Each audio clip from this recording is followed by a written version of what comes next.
friends, hello everyone, welcome back to my channel. In this video we're going to discuss higher order linear differential equation का CFPI method. अब इसका हम first part पहले कर चुके हैं जिसमें हमने देखा था कि कॉम्प्लीमेंट्री फंक्शन हम कैसे फाइंड आउट करते हैं। अब इस वाले पार्ट में पार्ट 2 में हम देखने वाले कि पर्टिकुलर इंटीग्रल क्या होता है और पर्टिकुलर इंटीग्रल हम कैसे फाइंड आउट कर सकते हैं, PI हम कैसे फाइंड आउट कर सकते हैं जब राइट हैंड साइड पे e⁻x sin x cos x जैसे फंक्शंस गिवन हो। सो स्टार्ट करते हैं।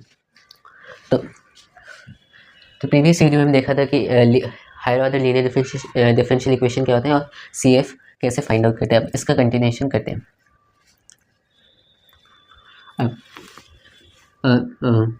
अगर मेरे पास कोई सी भी एक higher order linear differential equation है इस टाइप की, तो इसमें क्या है, अगर ये इक्वल टू 0 के बराबर होता तो फिर हम इसका फाइंड आउट कर सकते थे यूजिंग कॉम्प्लीमेंट्री फंक्शन। उसका कॉम्प्लीमेंट्री फंक्शन फाइंड आउट करते हैं और वो इसका सोल्यूशन हो जाता है अगर ये 0 के बराबर होता तो। लेकिन अब ये जो है e⁻x के बराबर है, तो फिर हम इसको कैसे फाइंड आउट करेंगे। अब इसके लिए हम क्या करते हैं, जब भी राइट हैंड साइड पे कोई सा भी फंक्शन आ जाता है तो इसके लिए हम क्या करेंगे, हमारा जो जनरल सोल्यूशन होगा वो होगा CF प्लस PI। अब इसका कंसेप्ट क्या है, जो CF है प्लस CF प्लस PI, इसका कंसेप्ट ये है कि अगर मेरे पास कोई सी भी डिफरेंशियल इक्वेशन है उसमें अगर मैं उसके y की जगह CF प्लस PI कर देता हूँ इज इक्वल टू वो फंक्शन, ठीक है। तो फिर अगर मैं CF वाला पार्ट देखूँ तो CF वाला पार्ट जो ऑटोमेटिकली 0 हो जाएगा क्योंकि CF किसका सोल्यूशन है, CF d² - 1 y equal to 0 का सोल्यूशन है। तो ये पार्ट ऑटोमेटिकली 0 हो जाएगा। मेन चीज़ मेरे पास क्या होगी वो हो जाएगी d² - 1 into PI is equal to 0। कहने का मीनिंग ये है कि जब भी हमारे पास इस टाइप की कोई सी भी higher order linear differential equation given होगी जहाँ पर राइट हैंड साइड पे कुछ ना कुछ फंक्शन होगा, तो फिर उसका जो मेन सोल्यूशन होगा वो उसका पर्टिकुलर इंटीग्रल ही होगा। लेकिन हम सोल्यूशन को जनरलाइज करने के लिए उसके साथ में प्लस कॉम्प्लीमेंट्री फंक्शन CF कर देते हैं, क्योंकि अगर यहाँ पर हम CF प्लस में करते हैं तो CF वाला पार्ट ऑटोमेटिकली 0 हो जाता है, उससे कुछ इफेक्ट नहीं पड़ता है। इससे फ़ायदा क्या होता है, जो CF वाला पार्ट है वो हमारे सोल्यूशन को जनरलाइज करता है। अगर मेरे पास कोई सी भी higher order linear differential equation given है जिसका राइट हैंड साइड पे कोई फंक्शन है, तो अगर हम उसका कोई सा भी एक भी सोल्यूशन फाइंड आउट कर लेता है तो फिर वो सोल्यूशन मेरा पर्टिकुलर इंटीग्रल बन जाएगा, PI बन जाएगा। और अगर मैं उस PI के साथ में वो होगा मेरे पास एक सिंगल सोल्यूशन होगा, जनरलाइज सोल्यूशन नहीं होगा।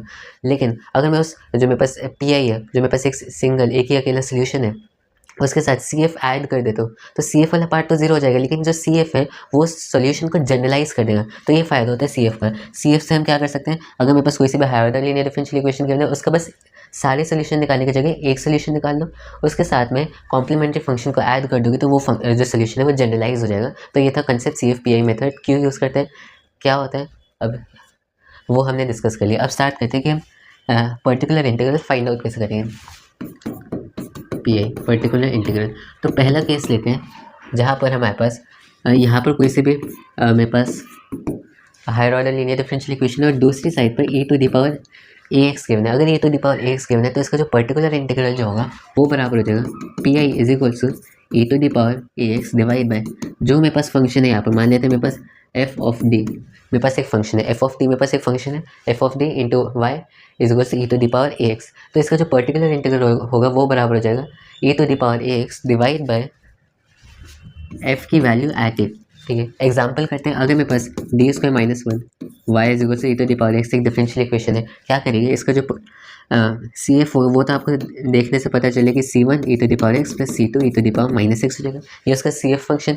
PI हम कैसे लिखेंगे, PI अभी हमने देखा कि ये हो जाएगा e⁻AX, ए की वैल्यू इस केस में 1 होगी डिवाइड बाय f की वैल्यू एट क्या कहते हैं, f की वैल्यू एट ए पर, ए यहाँ पर 1 है तो यहाँ पर 1 डालेंगे, 1 - 1 ये 0 हो जाएगा। तो ये जो हमारे PI का जो यहाँ पर जो हमने अभी डिस्कस की कि PI कैसे फाइंड आउट करेंगे वो फेल हो गया। तो जब भी ऐसे हो कि अगर f ऑफ a की वैल्यू 0 हो रही है, अगर ऐसा केस आ जाता है तब हम क्या करेंगे, तब हमारा PI का फॉर्मूला चेंज हो जाएगा।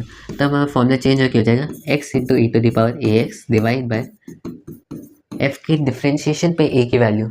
अगर ये फाइंड आउट मतलब कि अगर ये वर्क कर जाता है, मतलब कि ये जो f की वैल्यू आती है वो 0 के बराबर नहीं है, तब हमारा यही सोल्यूशन होगा, यही पर्टिकुलर इंटीग्रल होगा। अगर ये डिनोमिनेटर अगर f की वैल्यू एट है 0 हो रही है तो फिर हम यही यूज़ नहीं करेंगे, इसके जगह क्या यूज़ करेंगे, ऊपर x मल्टीप्लाई करना डिवाइड बाय f की वैल्यू आती है की जगह f की डिफ्रेंशिएशन की वैल्यू आती है यूज़ करेंगे। अगर ये भी वर्क ना किया, मतलब कि f की डिफ्रेंशिएशन की वैल्यू आती है वो भी अगर 0 हो गया, तब हम क्या यूज़ करेंगे, इसको और एक्सटेंड करेंगे x² e⁻x divide by f की डबल डिफ्रेंशिएशन की वैल्यू आती है। मतलब कि अगर ये वर्क कर गया तो ठीक है, ये वर्क नहीं किया मत तो फिर ये करेंगे, ये वर्क नहीं किया तो फिर ये, और अगर ये भी वर्क नहीं किया तो ऐसे आगे कंटिन्यू होता जाएगा कि एक्स क्यूब e⁻ax डिवाइड में ट्रिपल डिफरेंशिएशन ऐसे आगे चलता जाएगा। तो ये था कि हम पर्टिकुलर इंटीग्रल पी आई कैसे फाइंड आउट कर सकते हैं अगर राइट हैंड साइड पे कोई सा भी एक फंक्शन e⁻ax गिवन हो, ठीक है। तो ये हमने अब इस क्वेश्चन पे देखते हैं कि मेरे पास क्वेश्चन था, मैंने उसका सी एफ फाइंड आउट कर लिया, ये इसका सी एफ है। पी आई जब हमने अभी फाइंड आउट किया था तो ये फेल हो रहा था, तो फिर हम जो इस क्या कहते हैं इस फॉर्मूला को यूज़ नहीं करेंगे। अब हम क्या यूज़ करेंगे, एक्स e⁻x डिवाइड में एफ के डिफ्रेंशिएशन पे f1 की वैल्यू, ठीक है। अगर मैं इसका डिफ्रेंशिएशन कर दूँ तो क्या आ जाएगा, 2d आ जाएगा। इसमें मैंने 1 पुट किया तो इसके जगह मैं लिख सकता हूँ, इसमें 1 पुट करेंगे तो मेरे पास आ जाएगा 2। तो इस तरह से मैंने ये मेरे पास सी एफ था और ये उसका पी आई हो गया, ये मेरे पास टोटल जनरल सोल्यूशन हो गया। तो इस तरह से हम पी आई फाइंड आउट कर सकते हैं जब राइट हैंड साइड पे ई का कोई फंक्शन नहीं होना। नेक्स्ट चलते हैं, अगर मेरे पास है d²-3d+2 y = e⁻4x, इसको हमें सॉल्व करने क्या करेंगे, इसका सबसे पहले सी एफ फाइंड आउट करेंगे। सी एफ क्या हो जाएगा, m²-3m+2 = 0, m की वैल्यू मेरे पास आ गई 1 और 2, तो सी एफ हो गया c1 e⁻x + c2 e⁻2x, ये मेरे पास हो गया सी एफ। अब नेक्स्ट मुझे फाइंड आउट करना है पी आई। पी आई कैसे फाइंड आउट करेंगे, सेम मेथड e⁻4x यहाँ पर लिखो डिवाइड बाय जो भी फंक्शन है उसकी वैल्यू एट 4। अब अगर मैं इस फंक्शन की वैल्यू एट 4 फाइंड आउट करूँगा तो क्या होगा, 4 का स्क्वायर के 16, 12 + 2, तो जो मेरे पास आंसर आया वो हो गया 6। तो इसके जगह मैं 6 यूज़ करूँगा तो मेरे पास जो फाइनल जनरलाइज सोल्यूशन होगा वो होगा c1 e⁻x + c2 e⁻2x + e⁻4x divide by 6। तो ये मेरे पास हो गया कि हम सी एफ मतलब पी आई कैसे फाइंड आउट कर सकते हैं जब राइट हैंड साइड पे e⁻x का फंक्शन गिवन हो। तो ये था ये वाला केस। नेक्स्ट चलते हैं, अगर मेरे पास राइट हैंड साइड पे मान लेते हैं मेरे पास इस तरह से कोई higher order linear differential equation है जिसके राइट साइड पे साइन ऑफ ax या फिर मैं cos ऑफ ax के भी हम केस डिस्कस करेंगे, cos of ax, sine of ax या फिर cos ऑफ ax गिवन है, तब हम क्या कहते हैं पी आई कैसे पर्टिकुलर इंटीग्रल कैसे फाइंड आउट करेंगे वो डिस्कस करते हैं। एज्यूम कर लेते हैं कि मैं अभी क्या कर रहा हूँ कि जो मेरे पास एफ ऑफ डी है, एफ ऑफ डी को मैं एफ ऑफ d² और d इन दोनों के फंक्शन में इस तरह से मैंने इसको तोड़ के लिख लिया कि जो मेरे पास एफ ऑफ डी नहीं है वो एफ ऑफ d² और d इसका फंक्शन है। इसका यूज़ क्या होगा अभी आपको आगे पता चल जाएगा। अगर मेरे पास इस टाइप से higher order linear differential equation given है तो इसका जो पी आई होगा, मैं अभी साइन के केस की बात करूँ तो जो पी आई होगा वो बराबर हो जाएगा sine of ax divide by, इस तरह से फंक्शन था d² और d का, तो फिर इसके जगह मैं लिख दूंगा f की वैल्यू d² की जगह -a² करना है और d की जगह 0 पुट कर दो, तो इस केस में ये पी आई हो जाएगा। अगर cos का केस है तो सिमिलर इसी चीज़ को यहाँ पर कॉपी पेस्ट करना है, cos of ax divide by f of -a² और 0। मतलब कि जो मेरे पास फंक्शन है, जो मेरे पास एफ ऑफ डी फंक्शन है उसमें d² की जगह -a² कर दो और d की जगह 0 कर दो, तो इस तरह से मैं पी आई फाइंड आउट कर सकता हूँ। इस केस में पी आई कैसे फाइंड आउट करेगा और इस केस में पी आई कैसे फाइंड आउट करेगा वो आपको पता चल गया।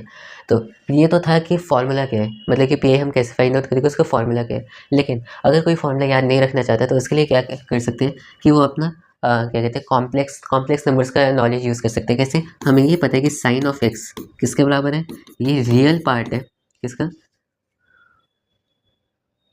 ये इमेजिनरी पार्ट है e⁻iota थीटा का, आयोटा एक्स लिखना चाहिए, आयोटा एक्स का। अगर मैं इस आइडेंटिटी को यूज़ करूँ तो इससे क्या बेनिफिट होगा, मुझे e⁻ax का मुझे पर्टिकुलर इंटीग्रल निकालना आता है, तो इस तरह से मैं जो मेरे पास पर्टिकुलर इंटीग्रल होगा उसका इमेजिनरी पार्ट फाइंड आउट करके साइन ऑफ एक्स का पर्टिकुलर इंटीग्रल फाइंड आउट कर सकते हैं। ये मेथड उनके लिए जो फॉर्मूला याद नहीं रखना चाहते। तो ये हमने डिस्कस किया कि हम पी आई कैसे फाइंड आउट कर सकते हैं जब हमारे पास राइट हैंड साइड पर साइन का फंक्शन गिवन हो या फिर कॉस का फंक्शन गिवन हो। अब ये हमने देखा कि फॉर्मूला क्या है और इसका कंसेप्ट क्या है, कि इसका मतलब ये तो हमारे पास फॉर्मूला था कि हम सी एफ पी आई कैसे फाइंड आउट कर सकते हैं जब साइन कॉस गिवन हो, उसका ये फॉर्मूला है। और इसका कंसेप्ट क्या था कि अगर कोई ये याद नहीं रखना चाहता तो इसका जो प्रूफ है वो याद रख सकते हैं कि मैं साइन को यूज़ करूँगा as imaginary part of e⁻iota x, फिर मुझे इसका पी आई पता है तो उसके पी आई में से उसका इमेजिनरी पार्ट फाइंड आउट कर लो तो इसका पी आई हो जाएगा। तो ये कंसेप्ट था पी आई फाइंड आउट करने का जब हमें पास साइन और कॉस का फंक्शन गिवन हो। अब कुछ एग्जाम्पल्स कर लेते हैं। एग्जाम्पल क्या है, d² - d+1 y = sin 2x + e⁻x x plus cos of x. अगर मेरे पास इस टाइप से एक डिफरेंशियल इक्वेशन और first higher order linear differential equation given है, तब हम इसका सोल्यूशन कैसे फाइंड आउट करेंगे स्टार्ट करते हैं। तो इसका जनरलाइज सोल्यूशन लिखना है, तो सबसे पहले सी एफ लिख लेते हैं। इसकी अगर मैं एम की वैल्यू निकालूंगा तो वो 1 और 1 आ जाएगी। तो सी एफ मेरे पास आ गया C1 plus C2 x e to the power x, ये मेरे पास सी एफ आ गया, ये हो गया मेरे पास सी एफ। अब मुझे फाइंड आउट करना है पी आई कैसे फाइंड आउट करेंगे। अब यहाँ पर देखो बहुत से फंक्शंस एडिशन में है। अब चाहे वो फंक्शंस एडिशन में, मैं दोनों सबका सेपरेट पी आई भी लिख सकता हूँ, फिर उनका सम कर सकते हैं। तो इसका पी आई क्या होगा, sine of 2x divide by, मैं f की जगह यहाँ पर a की वैल्यू क्या है a2 है, तो f की जगह -4 और कहते हैं -4, 0 करूँगा। फिर इसका पी आई क्या होगा, e to the power x divide by f की वैल्यू एट 1 प्लस इसका पी आई क्या होगा, cos x डिवाइड बाय, यहाँ पर a की वैल्यू 1 है तो फिर -1 और 0। तो ये मैंने सबके सेपरेट पी आईज लिख लिए। अब स्टार्ट करते हैं। ये जो मेरे पास एफ ऑफ डी है, एफ ऑफ डी किसके बराबर है, D square minus 2d plus 1। अगर मैं यहाँ पर डी स्क्वायर की जगह -4 सब्स्टिट्यूट करूँ, -4 फिर -2, डी की जगह मुझे 0 सब्स्टिट्यूट करना है तो 0 सब्स्टिट्यूट किया +1, तो ये मेरे पास 0 हो गया, तो -3 वैल्यू आ गई। तो इसका जो मेरे पास सी एफ आया, पी आई है वो हो गया sign of 2x divide by -3। ठीक है, फिर अब इसका पी आई में देखोगे तो एफ ऑफ डी की वैल्यू एट 1 वो 0 के बराबर है। तो हम जो इस फॉर्मूला को यूज़ करेंगे। इसका सब्स्टिट्यूट फॉर्मूला क्या था, जब भी ऐसा था हमें क्या करना है, x e to the power x divide by f की डिफरेंशिएशन की वैल्यू एट 1, ये यूज़ करना था हमें। अब मैं इसका डिफरेंशिएशन करूँ तो मेरे पास आ जाएगा 2d -2। अब इसकी वैल्यू एट 1 भी ही 0 हो रही है, तो एक और हम इसका सब्स्टिट्यूट यूज़ करेंगे।